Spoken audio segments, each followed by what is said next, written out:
dahil maranasan sa aming buhay at sa hapon ito, amin po ginadalangin ang pangunguna mo. Gamitin mo po ang bawat isa may tili mula sa mga awit sa aming pastor na siya magdadala ng iyong salita. Maraming salamat o Panginoon. Ito po ang aming dalangin. In Jesus' mighty name we pray. Amen. Sa ating pong pagpapatuloy, tinatawagan ko na po ang worship team na bagamat may mga sipon-sipon pa yan, pwede na.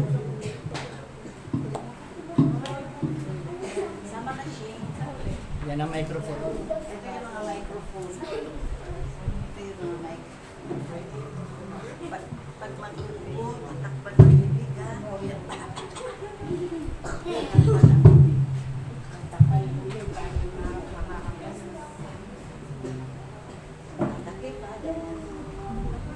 Talagang kasali sa worship. Sila, usahin mo na yan.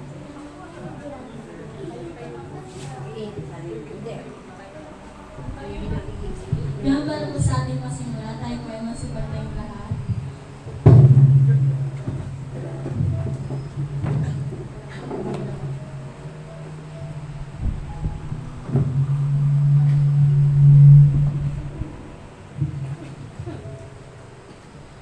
Ikaw lang ang pag-asa ko, tanging ikaw ang buhay ko, Jesus. Kahit ako'y nangangamba, basta't ikaw ang kasama, panatag na.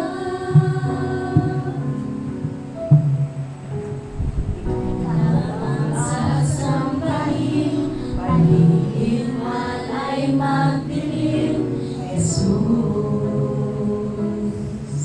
Kahit may suliranin man, ang lagi kong aawitan, ikaw naman. Kahit kailan, Di ka nagkulang, biyaya mo sa akin laging lahat. Pag-ibig mo sa akin walang hanggan. inibig mo ako noon. Taman.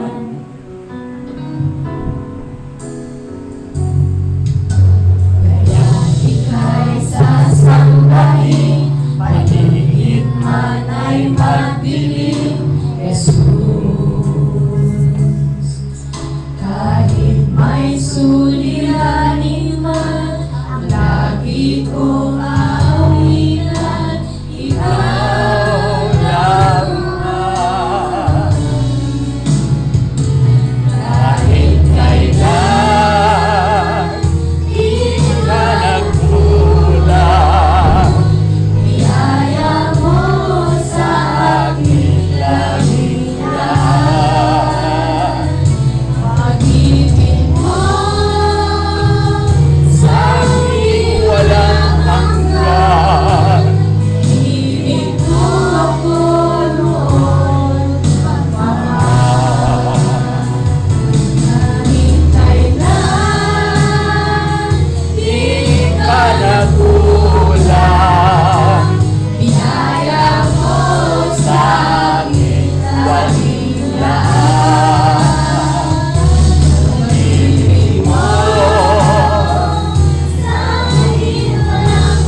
Sadyang kay buti ng ating Panginoon, nagtatapat sa habang panahon.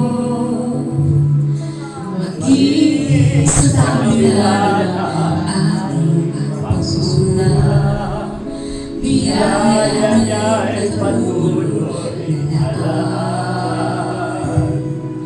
katulad ng pagsilang ng pitong araw, patuloy siyang nagbibigay galaw. Kaya sa puso ko'y damdamin, katapatan niya'y aking pumili.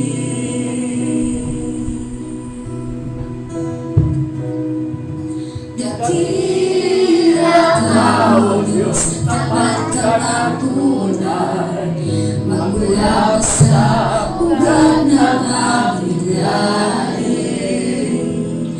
Mundo'y magulang man, maasahan kang lagi, maging hanggang wakas nitong buhay.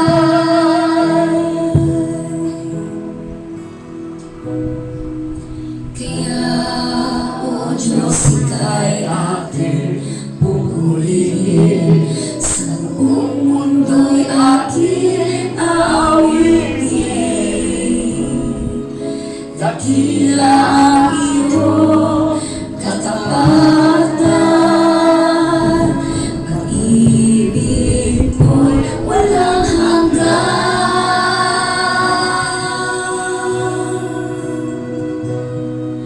Dakila ka, O Diyos, tapat ka ng tunay, magmula sa ugat ng aming lahi.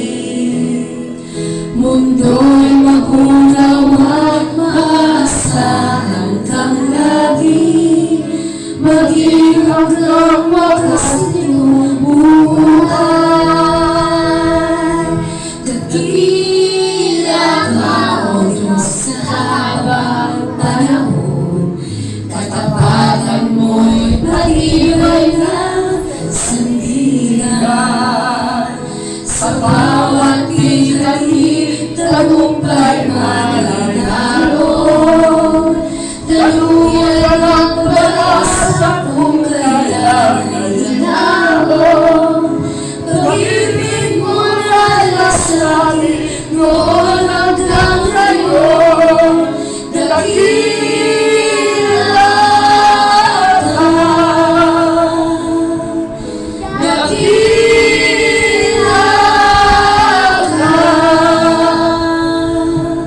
dakila ka, O Diyos.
malakas ang ulan. At ngayon mga kapatid, handa na po natin ang ating sarili sa pakikinig ng salita ng Diyos na lalagay sa atin ngayong gabi ni Pastor Edgar San Miguel. Siya po ay magpapatuloy na.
Mic. Testing mic 1, 2, 3.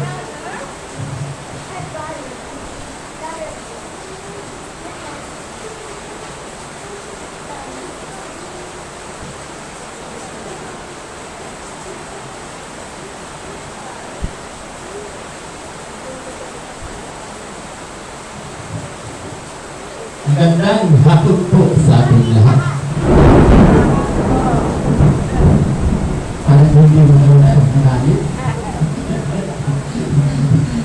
Hindi ko kayo dapat magiging sa magandang hapon. Kasi yung lahat ng bagyo, nasa ng asawa ko. Yun ang nagbabalita, sabi niya yung pipe. Ano bang tawag ko? Okay. So, ako po ay nagpupuri, no? Nagpapasalamat sa Diyos dahil ngayong hapon, mayroon na naman po tayong visitor. Na kung dito siya magtatrabaho, hindi na visitor. Salamat, Swing. Kanina, sa umaga, mayroon din po kami isang visitor. Kaya yung bago ko natalaka yung mensahe ay pinagdagan ko muna intro na ano tayo rito. Kung ano. Kaya nga, natutuwa ko kanina na nadagdagan ba? Kung alam na mo yung privilege na ngayon ay malahanap ka ng privilege. Wala pang asawa. Wala pang asawa, no? Ang tulog ng karamihan, no? Ang tulog ng karamihan ng Kristiyan, huwag kang makipamato. Ibig sabihin, ang hahanapin mo, kapwa Kristiyan. Ako po, hindi. No? Nabanggit ko na sa kanya kanina, no? Na ang susundin natin, hindi ang utak. Puso. Puso. Kung sino ang mahal niya, tanggapin niya. At nagkakasal ako. Ay ikinasal na ako rito. Kasi, babasahin ko sa inyo sa Mark chapter 2, verse 17, ano po ang sinasabi? Si Kristo bumaba dito sa lupa, hindi para sa mga banal. Si Kristo bumaba dito sa lupa para sa mga makasalanan. O sino rito ang hindi makasalanan? Pakitaas ang kamay. Amen. Walang taas. Bakit? Yung kasalanan nyo, kasalanan ko, binayaran na ni Kristo sa krus ng Kalbaryo. True faith. Dahil, sabi na kanina ni Shane, no? We are saved by grace. True faith in Christ Jesus. Naligtas tayo sa habag o sa biyaya. O kaya si Kristo bumaba dito para sa mga makasalanan. Dati, makasalanan po tayo. tayong lahat. Kasama ang inyong lingkod. Pero dahil tayo ay nanampalataya na sa ating Panginoong Jesus, lakas talaga ng hangin. Alam niyo, yung TV mo, nakaganyan lang dito. Sa lakas ng hangin, bumagsak, mabuti na lang. Wala pang gawain. Katulad kanina, sino sa inyo natamaan sa ulo? Sa lakas ng hangin, wala naman. Kaya, thank you. Nandiyan ang pag-iyon na. Iniingatan tayo. Kaya lang ang pinoproblema kung pag-uwi ninyo. Pero huwag kayo mag-alala. Kakausapin ko si Lord mamaya. Pag-ibulog mo na para makauwi kayo. No? Kasi ako ay manggagawa ng Diyos sa kanyang ubasan. Kami, na mga manggagawa, ay pinakitinda ni Lord. Okay, so, salamat na may bago at bago natin kalakayin yung topic. Gusto kong imaginig kay Shem dahil dito sa bago na ang palakad po namin dito, wala kaming batas na kung ano-ano. Wala kaming batas sa pananamit. Hindi katulad ng iba, bawal ang nakaslo, bawal ang nakikita ito. No? Sa amin po, ang batas dito, pag-ibig. Ay alam ko, sa pag-ibig, malalaman nyo na. Kaya, ito pa, hindi ko pa alam to. Sa inyo po ba, mayroon kayo nangyayari ang pastor ng tithes? Ikasampung bahagi. Sino ito nila? Yung mga utos ng pastor. Wala kasi na. Hindi ako, sang-ayon po ako na magbigay ng ito po. Hindi ako salamat sapagkat nakasulat Malakay chapter 3 verse 10. Ako naliwanag. At yung 8 and 9 ang sinasabi, pag hindi ka nagbigay, pag hindi ka nagbigay, ninanakawan mo ang Diyos. Di ba? Pero, mabuti nandiyan ka, pero hindi kita pipilitin na paniwalaan mo ang batas dito. Ang batas po dito, pag-ibig. Pagmamahal sa Diyos at hindi utos. Kasi yung batas, utos po yan. Tayo pong mga Kristiyano, kung babasahin po natin Galatia chapter 5 verse 18, ang sinasabi po doon, we are not under the law. Wala na tayo sa batas. Dahil unang-una, mababasa natin sa John chapter 7 verse 19, ang sabi ni Jesus sa mga Israelita, matagal nang ibinigay sa inyo ang kautusan, subalit ni isa sa inyo walang nakasunod. Diyan ka nalang umupo, hawakan mo. Kumaandar ka. Okay. So, itong kautusan, pag si Kristo nasa puso na natin, we are not below, we are not under below. Wala na po tayo sa batas. Pero dito, hindi ko kayo hahadlangan. Kung gusto nyo magbigay ng ikaw po, salamat. Walang problema. Kaya lang dito, ang hinihingi ko lamang po, iisa lang. Alam niyo lahat yan? Ano yung hinihingi ko? Love offering. Love offering. Yun lang. Yung bukal sa iyong kaluluban. Kasi kung pag-aaralan natin ang New Testament, kahit yung mga apostolis, yung pinangaral na magbigay kayo ng ikapo sa New Testament. Sa Old Testament lang yan, Malakay, 3:2. At saka yung panahon ni Abraham, wala pang utos. Si Haring, si Haring ng Salim, Melchizedek, yung makasamsam si Abraham, dahil lumaban sa gera, nasamsam niya, ang daming kayamanan. Nabigay si Abraham kay Melchizedek, ikasampung bahagi. utos. Kasi ang utos dito sa Malakay, sa last ng Old Testament. Okay, so, ako po rito, gusto ko, kung magbibigay kayo kay Lord, yung buhay sa inyong kalooban. Hindi napipilitan. Sabi yan sa Corinto, ni Apostol Pablo. So, itong mga apostol na to, wala kayong makikita, magbigay ka ng ikaw. Wala. Wala po. Sa Malakay, mayroon. Mababasa natin sa Mateo 23:23. Ano ang sinasabi sa Mateo 23:23? Si Jesus mismo ang may sabi. Ano ang sabi ni Jesus? Kayo mga Pariseo, Eskriba, mga paimbabaw kayo. Tamang magbigay kayo ng yerba buena o ikapo. Pareho po yan. Yerba buena o ikapo.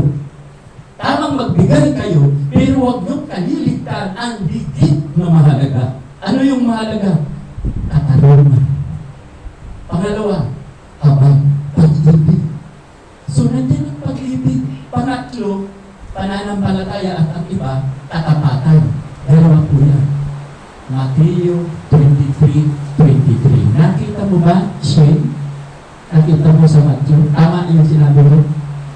Na, sabi ni Jesus sa mga Pariseo Eskriba, tama na nagbibigay kayo ng yerba buena, ikapo, subalit huwag niyong higit na kaliligtaan ang katarungan, ang pag-ibig o habag, at ang katapatan o pananampalataya.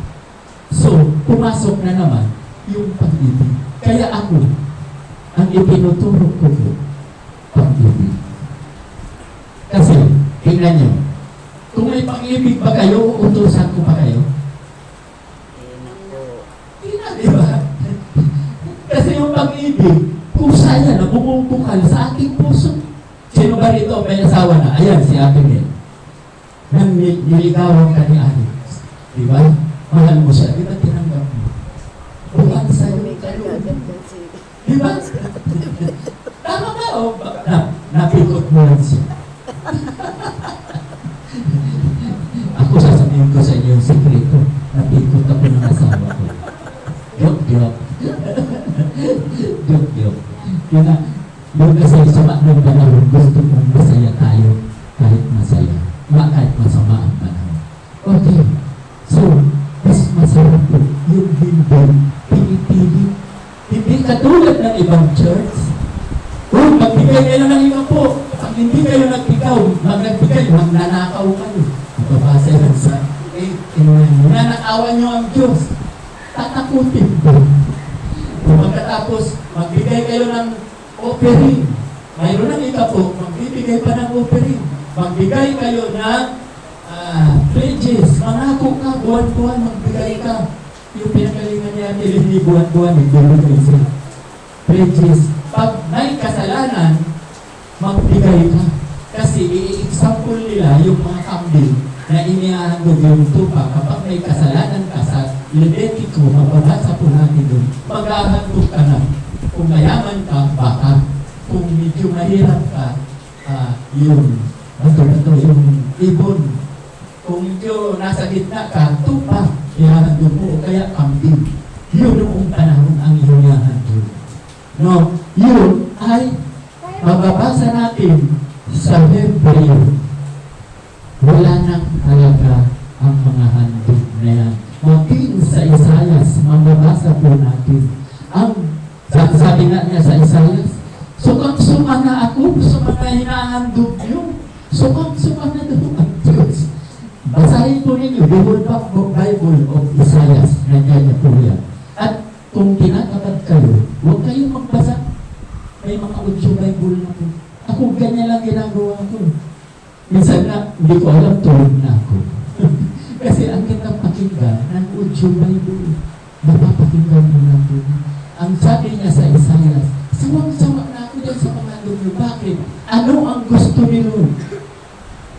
Ang gusto ni Lord, mahalin natin siya. Di ba utos utos ng Diyos sa Mark chapter 12, verse 30 and 31. Ano ang utos?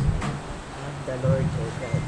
Love the Lord your God with all your heart, with all your soul, with all your mind, and with all your strength. That is the first commandment. Second and sixth, love your neighbor as yourself. Dalawa lang. Mahalin daw natin ang Diyos unang sa lahat. Una siya, mahalin natin ang ating kapwa na kagaya ng pagmamahal natin sa ating sarili. Yan lang ang utos ng Diyos. Mahalin. Alam niyo ba bakit si Abraham pinagpala? Sino nakakaalam? Pakitaas ang kamay. Bakit pinagpala si Abraham? Samantala, ang naunang righteous, sino nakakaalam? Si Red, si Abel, ang unang righteous. Dahil si Abel ay siya ang kauna-unahang nanampalataya sa Diyos Ama. Sino ang sumunod? Ikapitong lahi ni Adan, si Enoch, righteous. Sino ang sumunod pang righteous? Ika-10 generasyon, si Noah. Siya. Tatlo sila, si Abel, Enoch, at Noah. Ika-10 generation. Wala po silang pangako. Bakit walang pangako? Itong tatlong ito yung pinatawag ko na individual salvation. Personal na relasyon. Walang pangako.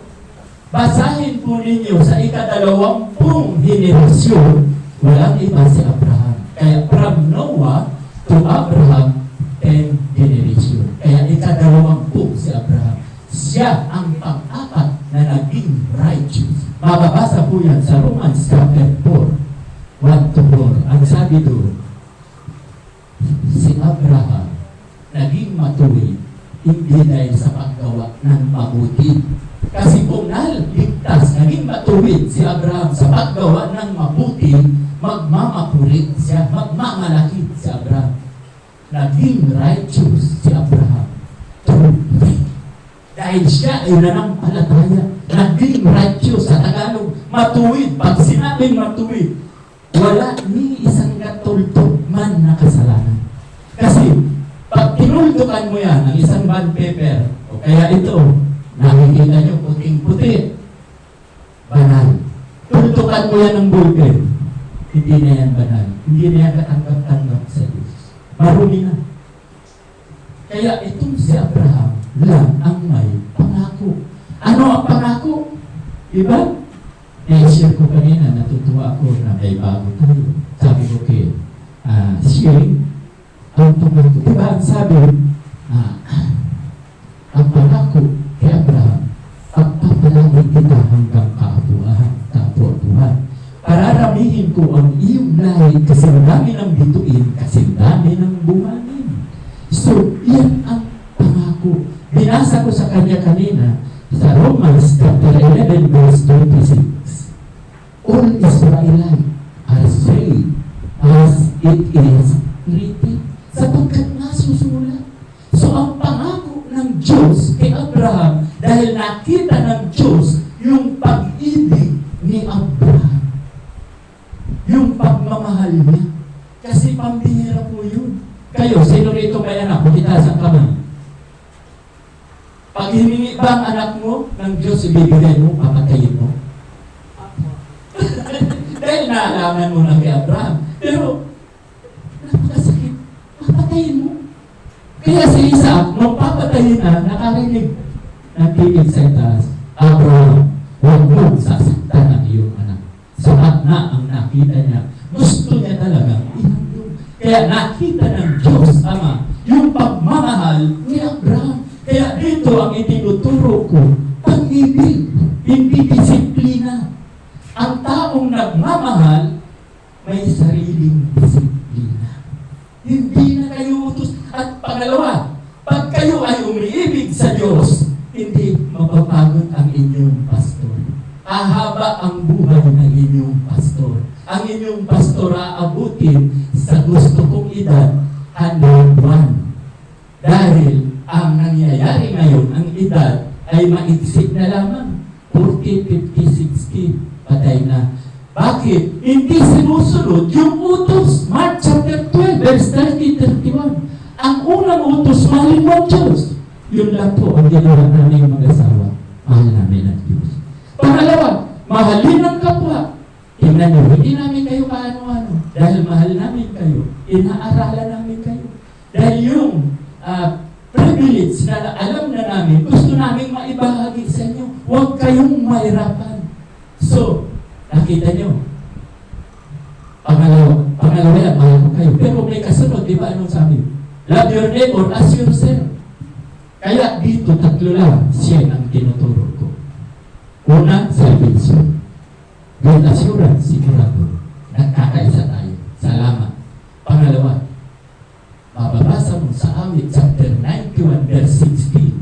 With long life I will satisfy him and shew him my salvation. Ang gusto niyo, bumaba ang buhay natin. O sino nakakatanda? Mababasa sa Genesis chapter 6 verse 3. Ilang taon? Itaas ang kamay, sabihin niyo kung ilang taon ang gusto ni Lord. Genesis chapter 6 verse 3. 120. Very good. Very good. Ang gusto ni Lord. Genesis chapter 6 verse 3. Ang sabi nga niya, Lord, ay, nagsisi ako, bakit ko ba nilalang itong mga taong ito? Lahat makasalanan lang. Maliban na lang sa'yo. Kaya gumawa nga ng daon. Kasi gugunawin ko ng mundo sa pamamagitan ng ba. Patay lahat. At ang sabi niya sa dulo, kaya hindi ko na palalampasin sa 120 ang tao, ang edad. Hindi niya na palalampasin. Ngayon, si Abraham lumampas. Yun ang bonus. Kasi namatay si Abraham sa edad na 175. Na samantalang nang mag-declare ang Diyos, hindi pa pinapanganak si Abraham. Nang mag-declare ang Diyos na hindi niya palalampasin sa 120, hindi pa ipinapanganak si Abraham. Kasi si Abraham from Noah is 10 generation. Ang haba. So, bakit ako napunta dyan? 120 ang gusto. Kaya lang, dahil mahal ng Diyos si Abraham. Sa ngayon, tatanungin ko sa kayo, ano ba ang taon na may bonus na tayo? Nasaan kamay? Sino na ang alam? Diba sabi-sabi, mercy, puro sabi-sabi. Nang buhay daw natin ngayon, 60 na lang. Diba? 70. Bagamat, iyan ang katotohanan. Maraming namamatay sa 60. Bakit? Hindi niya minahal ang utos ng Diyos na mahalin mo ang iyong sarili. Katulad ko, sa magkakapatid po ng lalaki, pinakamatandang namatay, 65. 73 na po ako. Bakit? Minamahal ko ang sarili ko. Utos ng Diyos yan. Ingatan ko ang sarili ko. Bagamat, minsan, natutokso. Lalo na yung matatamis, hindi ko naiwasan yan. Ice cream, sarap. Pero bawal yan. At tapos ito, lagi nagagalit. Ano ba yun? Yema? May nagdalang yema. Sabi dito, okay lang kung yema yan, gatas. Hindi, maliwanag na asukal. Kakain ako ng isda, malansa. Sarap to. Kaya pag namatay ako ng hindi 101, bunga ng kasalanan. Sinira ko, hindi ko minahal ang aking sarili. Iyan ang utos. There is no commandment greater than this. Yung dalawang yan. Love God, love your neighbor as yourself. There is no greater commandments than this. Wala nang hihigit pang utos, pag-ibig, mahalin. Kaya dito, di ba, mabalik ko sa pag-iikapo. Kung gusto nyo magbigay ng ikapo, hindi ko kayo haharangan. Ihulog nyo dito. Kaya lang, wala kayong nakikita nyo dyan, ang financial statement. Wala kayong makikita na nagbigay kayo ng ikapo, papasok lang sa love offering. No, makikita natin dyan. Okay. Palagay ko, oras sa akin. Ano? Sabi ko, mananalangin ako sa Diyos na bago kayo mag-uwian, tatipigilin niya ni Lord. Kasi kami ay manggagawa ng Diyos sa kanyang ubasan. At mababasa natin sa Santiago, lahat ng ipapanalangin namin, answer prayer, tumutugon niya. Kaya kung may mga karamdaman kayo, pinapatungan namin kayo ng kamay, pinapanalangin kayo, pagagalingin kayo ni Lord. Okay, so, palagay ko, yung topic natin, hindi natin matatalakay kasi pag may bago, gusto ko yung naituro ko na sa inyo noong pa man, maituro ko rin sa kanya. Kung baga sa kuhan, sa tao, di ba? Ano ang umpisa? Kindergarten. Hindi pwede mag-grade agad. Ano ka sa kindergarten? Tapos, hindi pwede mag-grade 6 na agad. Maliban kung meron kang talent. Ano ang tawag doon? Acceleration ba? Accelerate. Acceleration. Okay. Nababagay ka na sa grade 6. Pero, kaya dito, dahil meron tayong bago, kasi siya na kayo mga naturuan ko noong paman na yung tinuturo ko ngayon. Pero nare-review naman ninyo eh. Nare-review ninyo na ang utos pala ng Diyos. Pagtulog na because God is love.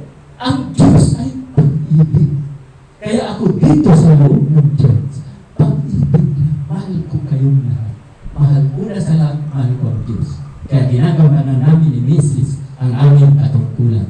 Dahil kung hindi namin mahal ang Diyos, hindi kami pupunta rito. Hindi kami magsasayang ng oras dito.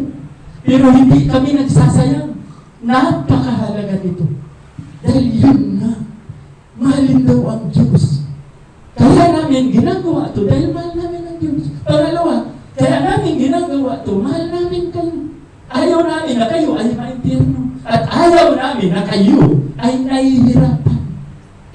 Sa susunod, kung aatin pa si Siem, na ngayon na, hindi na siya mahihirapan. No? Siguro may nagliligaw kayo siya na hindi Kristiyano. Pag mahal mo sa mundo, puso ang pakinggan natin. Kasi habang buhay mo kasama yan eh. Diba nung panahon, maraming ikinakasal na binabayaran lang sa Muslim.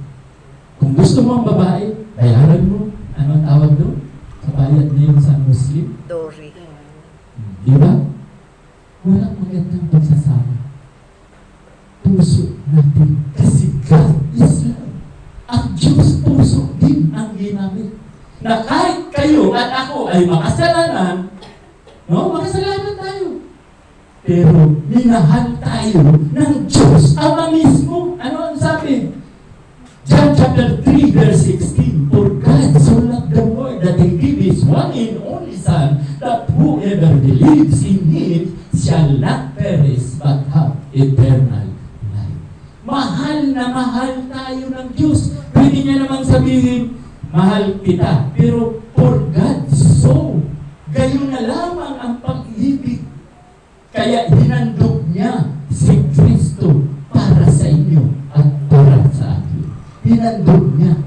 For God so loved the world. Mahal na mahal tayo ng Diyos. So ano ang itutungkas natin?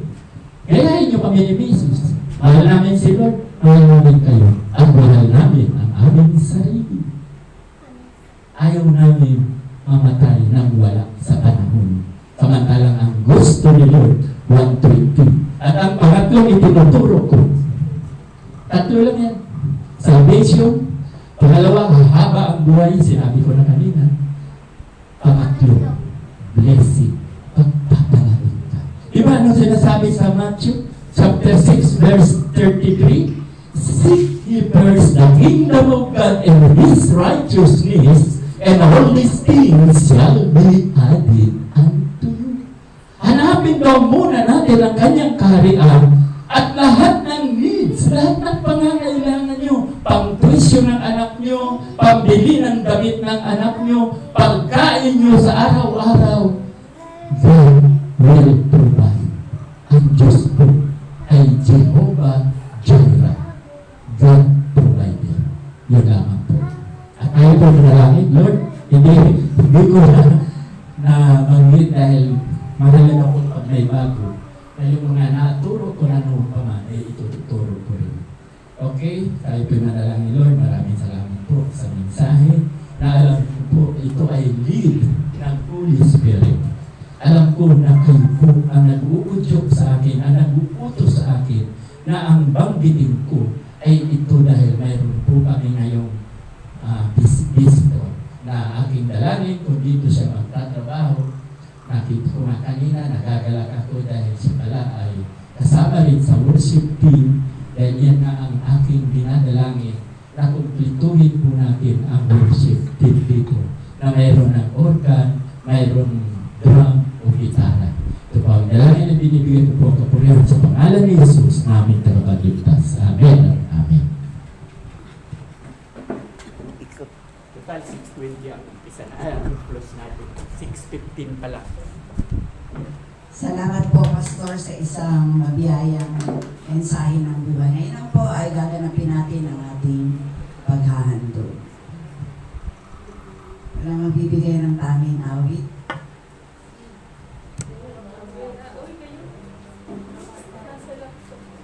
Yan, yung batang yan. Very good. Ikaw ang tanging awit. Uy, lakad. Ayan.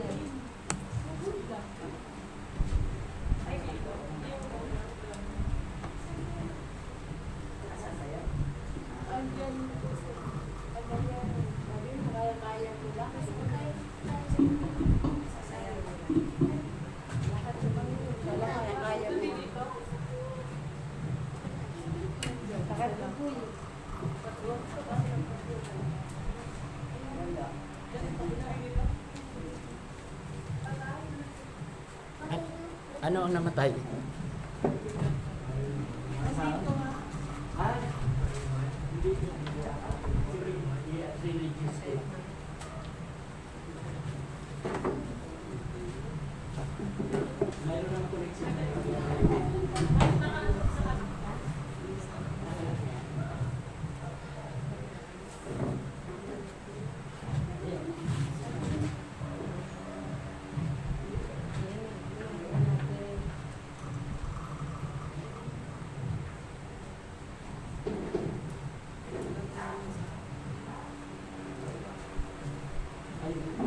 Nililipat ko pa. Ito yan, nililipat lang. Kanina nilipat ko yung sa akin. Yan. Sana hindi mawala. Yan. Galingan nyo na. Sa check nyo nga kung may sa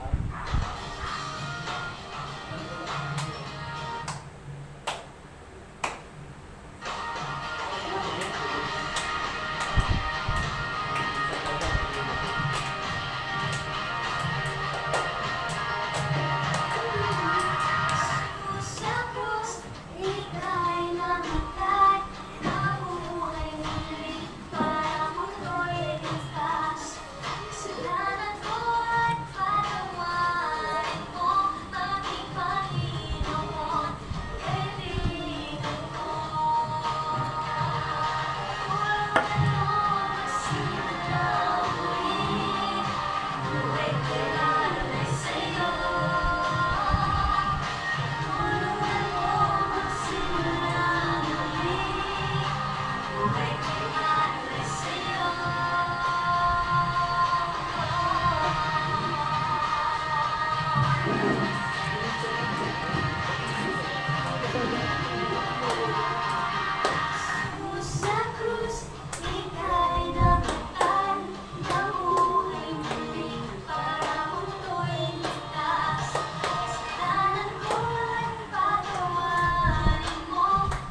yan ang pag-asa ng iglesia, mga bata. Salamat sa ating kids choir, no? Next Sunday, mag-practice pa kayo para makuha ninyo yung timing ng pagpalakpak. Ngayon naman po ay ipanalangin natin ang ating mga handog. Tayo po ay manalangin. Dakilang Diyos, salamat sa aralin na ipinagkaloob mo sa amin sa gabing ito. Tunay Panginoon na ikaw lamang ang dapat naming mahalin, Panginoon. Kasunod yung aming sarili at ang aming kapwa. Thank you, Lord Jesus, dahil tinuruan mo kaming magmahal.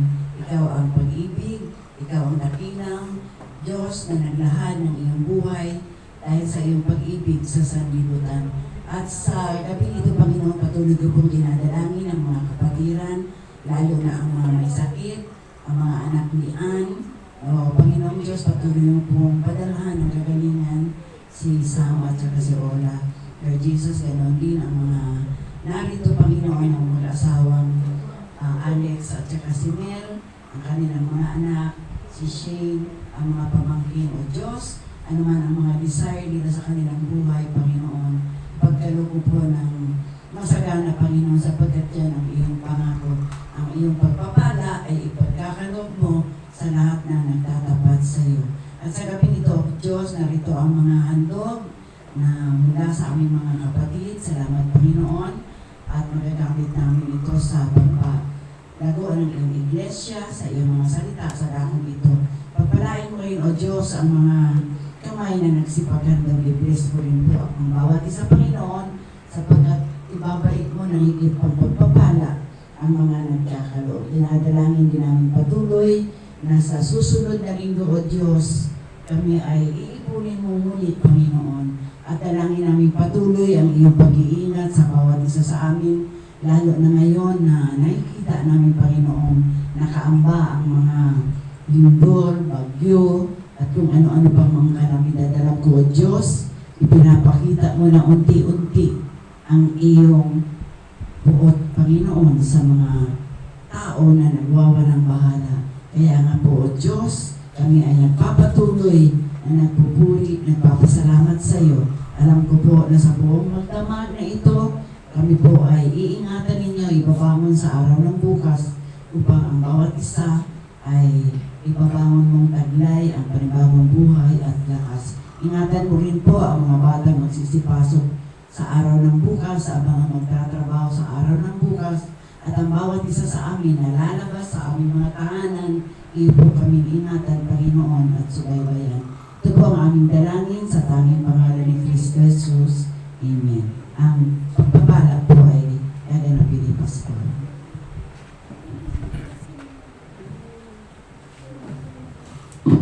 Naanyaya po tumayo ang kapulungan.